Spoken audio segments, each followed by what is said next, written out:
Hey there, I'm Ashley Bullington, and you're watching The Fifth Quarter, our Friday night wrap-up show where we give you all the things that happened around the greater Houston area for Texas high school football. A big week, week 6, another great week in the books. We had so many good games. We'll have more coming up in the second and the third segments as well with Robert and Matt Harris, who are coming on the show, where they give you some games that I'm not going to cover on. But we're going to kick it off on another really, really good week. First up, we had Rosenberg Terry versus Foster. Rosenberg Terry has been struggling this season, losing some big games, including a big game to their rival Lamar Consolidated a few weeks ago, and Foster 3-1 going into this game. They've come out for vengeance after having that one loss at the beginning of the season. Foster scored 42 points by halftime, winning this one 56-14 over Rosenberg Terry. Up next, we've got Galveston Ball versus Friendswood. We're watching this game to see how Friendswood's doing. Friendswood and Galveston Ball so far in the season was 3-1, so we wanted to see how they were kind of stacking up. Friendswood's only allowed 31 points coming into this game. They don't allow much more, 2 touchdowns for Galveston Ball, but Friendswood wins this one 34-14 for the day. We're going to North Shore versus CE King next. Defending state champs, out for vengeance, out to prove that last year they can keep it going to make it back to state this year. Have a tough loss to Katy at the beginning of the season. They were 3-1 going into this game. CE King almost shocked all of high school football last week, where they lost only by a touchdown to Westbrook, almost winning against a very solid Westbrook team. But North Shore rolls over them in this one, 31 points in the first quarter alone. They win 52-14. Cy-Fair versus Cy Falls tonight. A year ago, both these teams were undefeated going into tonight, so a battle of undefeateds. We had several of those games going into this week. But last year at this point in time, Cy-Fair had a 20-game winning streak. Cy Falls, 20-game winning streak, and they were the state champions in 2017. They were out for vengeance. They were rolling to show that they were a team to be reckoned with in 2018 and that they could do it again. Well, Cy Falls wasn't having it and beat them last year. Well, Cy-Fair was out for vengeance and a chip on their shoulder. They win tonight's game 37-20 over Cy Falls, taking back that title. Another surprising game. This end score doesn't reflect what we saw in the first half. In the first quarter, the Texas City Shadow Creek game, Texas City 0-4 going into this game. Shadow Creek undefeated. They were 0-0 in the first half. Texas City somehow shut down Shadow Creek's explosive offense to have them go to 0-0 in the first quarter. Shadow Creek then scores a touchdown to lead into halftime. Everyone across Texas high school football was shocked to see this score at halftime, but the Sharks turned it on to win 34-0. So far this season, the Sharks have only allowed 35 points. In 5 games, they've only allowed 35 points. That's a touchdown a game. Shadow Creek showing people that last year wasn't a fluke. They didn't go to state on just a whim. They went to state because they are a solid football team, and they're out to show it and prove it again this season. And they're doing a very good job so far, especially on that defensive side of the ball, where you have a leader like Alec Bryant really taking it to teams. The LSU commit Marshall is played Willow Ridge tonight as well. Another solid team that went to state last year, lost in the finals. But, they're out to show that, that loss to Manville doesn't mean much that they had a few weeks ago.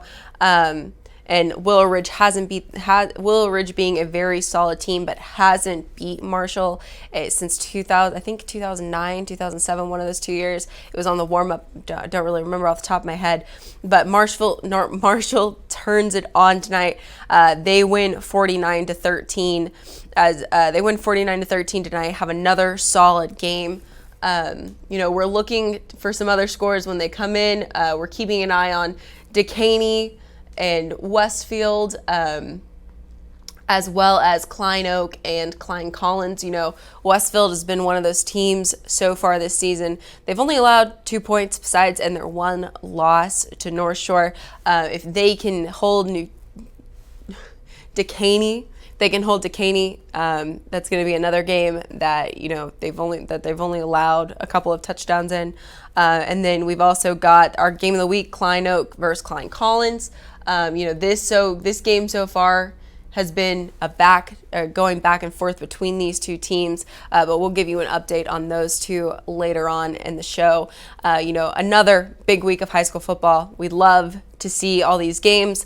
We're almost halfway through. That's so shocking to be saying that we're almost halfway through the regular season of Texas high school football. I mean, some of these teams soon won't be playing in 2019 anymore. These district matchups are getting to be intense and, something that week in, week out, we're all looking forward to seeing.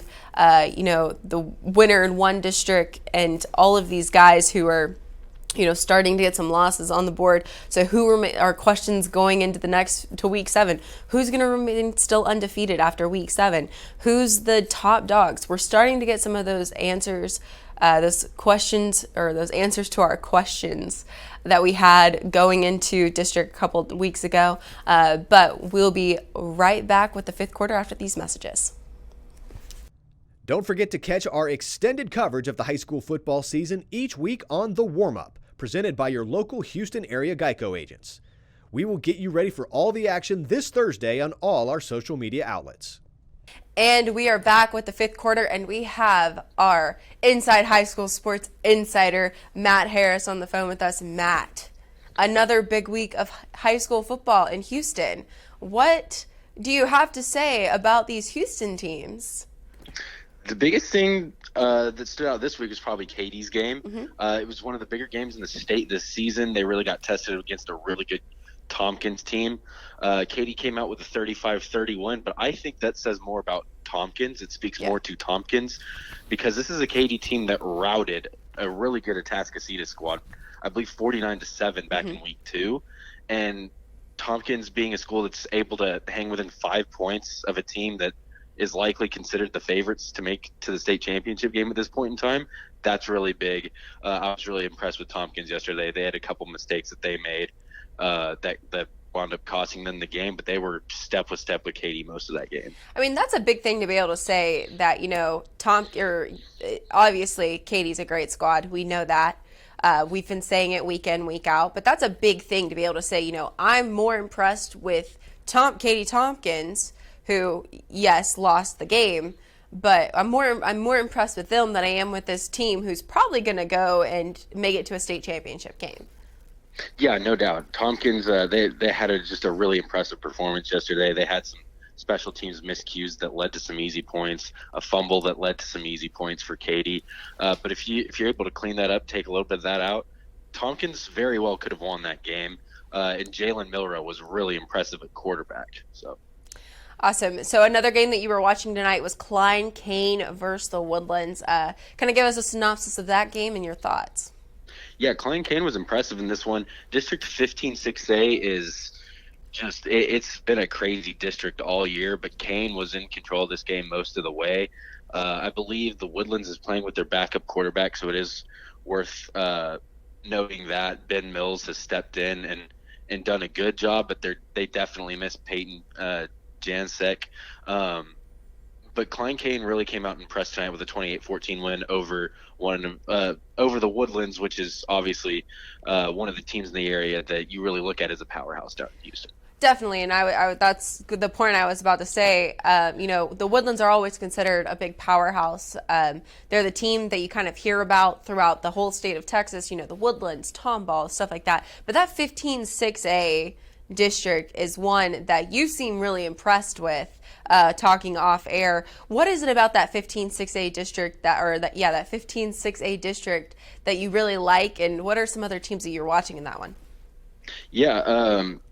So 15-6A is made up of a lot of schools from Klein and from Conroe.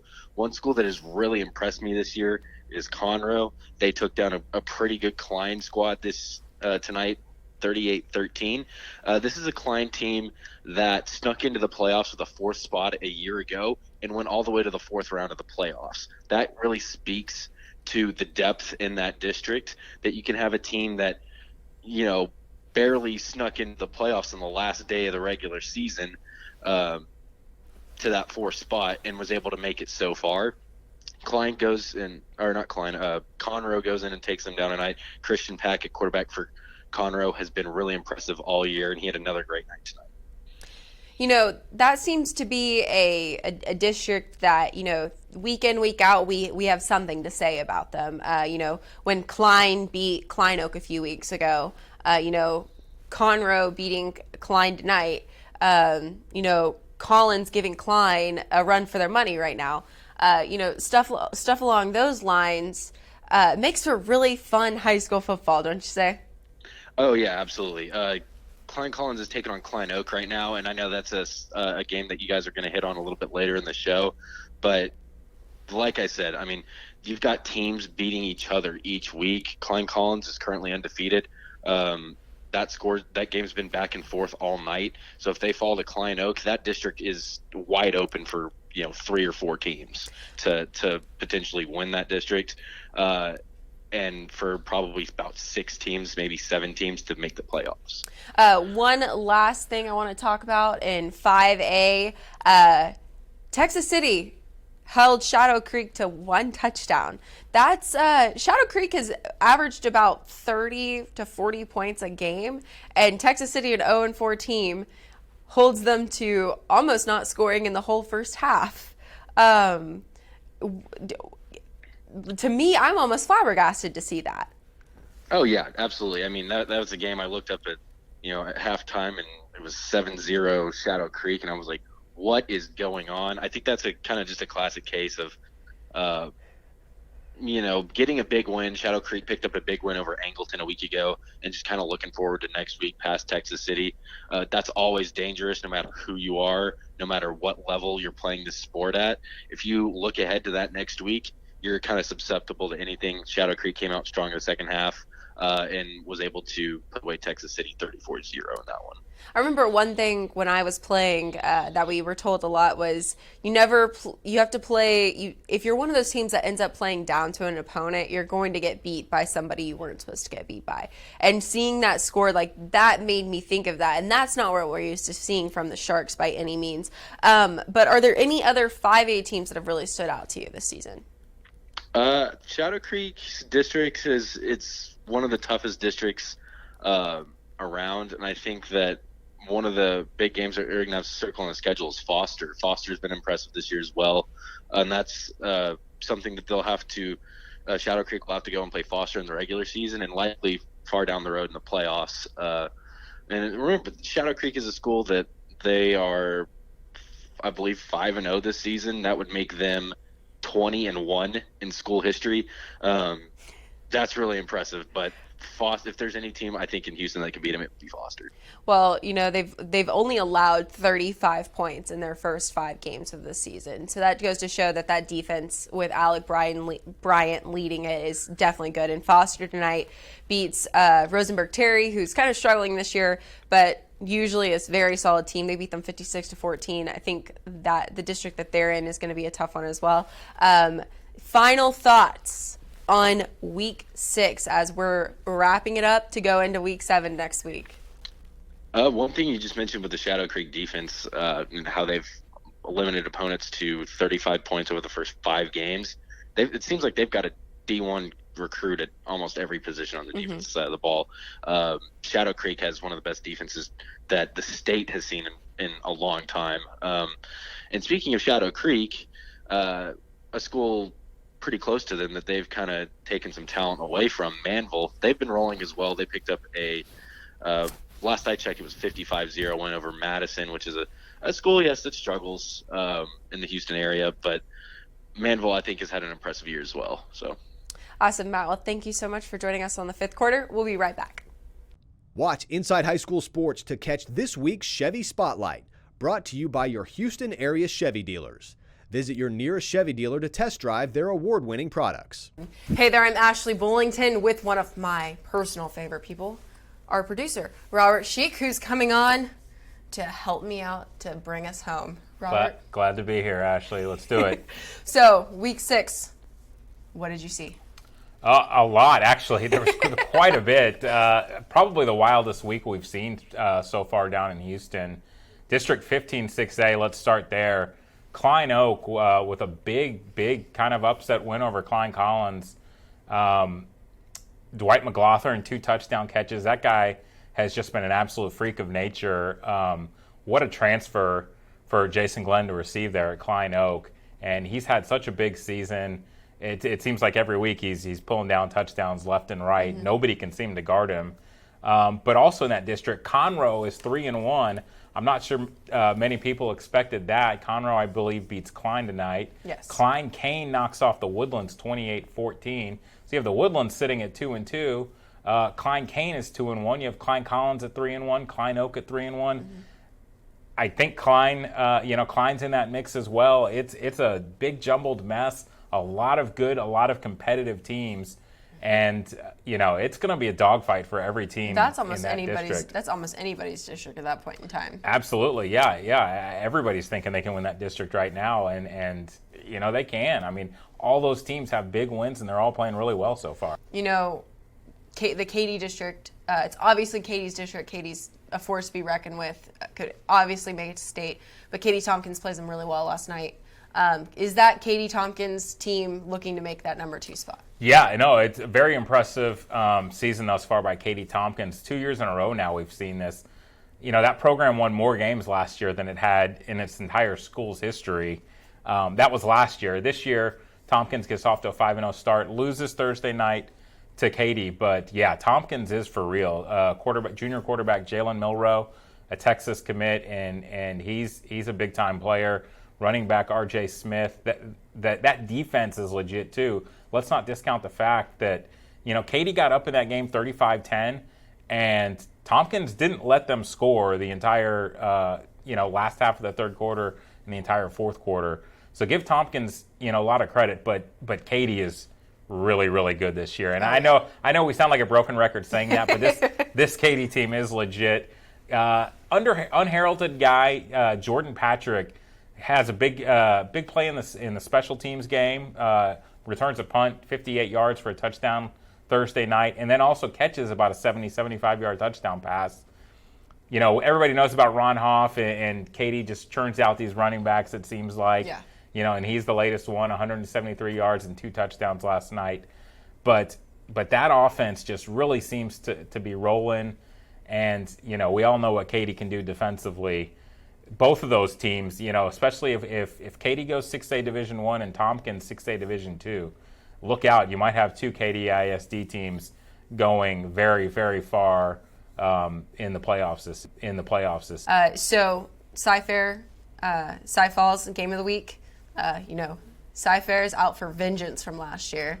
What do you take away from this game? Yeah, Cy-Fair lost its 20-game winning streak last year to Cy-Falls. Cy-Fair was the defending state champions. This year there was no messing around from Cy-Fair. The running back, L.J. Johnson, a huge performance, 245 yards and 4 touchdowns on the ground. Quarterback Carter Cravens, a couple big long passes to his tight end. And Cy-Fair is kind of rolling right now. This is a program we know can do it and consistently, time and time again, be one of the better programs, not only in the Houston area, but across the entire state. And it sure looks like the Bobcats are doing that right now. So, Robert, what is your final takeaway from Week 6 of Houston area football. Really, just that there were so many great games. We didn't even get a chance to get into Pearland Dawson, and Pearland Dawson with a big upset win over Pearland tonight. Pearland hadn't lost a regular season game since like 2017. So, just so many great games across the board.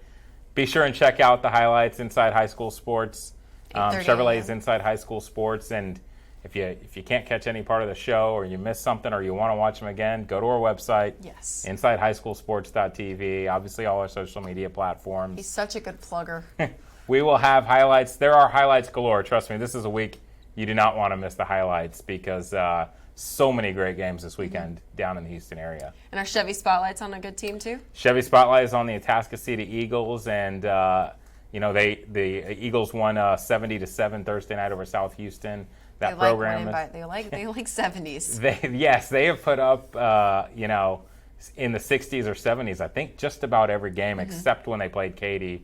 That was not a pretty performance for Atascocita, but other than that program has been one of the better programs in the Houston area for a long time, and the Eagles have been rolling this year. So that's a fun story to watch this week. Awesome. So you can watch all of this on KHU 11 tomorrow morning at 8:30 a.m. Get your coffee ready.